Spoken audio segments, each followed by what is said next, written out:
Hi everyone, Alan from Newlands Nursery. Hope you are well.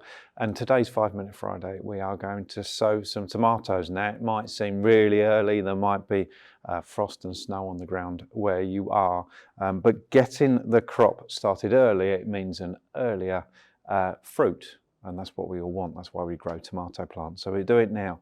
Obviously, you can only do it if you've got the facilities to look after it. But most houses are quite warm. If you've got a heated greenhouse, that'd be perfect, like we have. But a nice warm atmosphere is perfect. So let's start sowing. First we need to do is put some compost into this cell tray.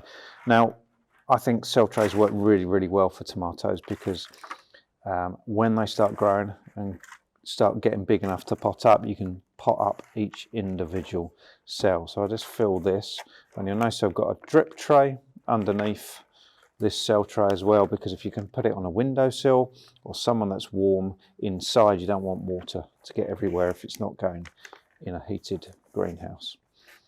Okay, so I just get a nice flat surface to sow on, tap down the cell tray and fill any gaps that you might get.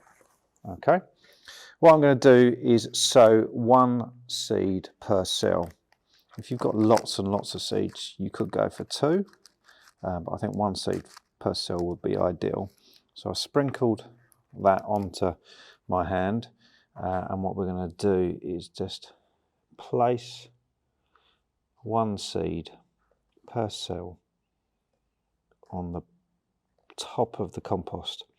Now you'll notice I'm not pushing it down, I'm literally just placing it on top of the compost, and we're going to actually cover it with a little bit of extra compost. Okay, so I just make my way around, trying to get it nice and central. Now they're quite big cells, these ones, so they're not little cells. What we want to do before we pot it up, we want a nice established plant with a nice good root ball.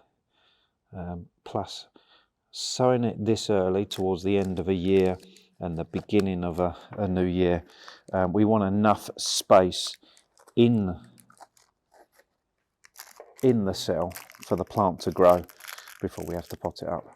So now that I've sown it on the surface, I'm just going to get some compost. Make sure it's nice and fine, not big lumps in it, and just gently, what you call broadcast the compost over the top. Just cover it over, just like that. So we're not looking for a very thick cover of compost, just enough to get the seed underneath the compost.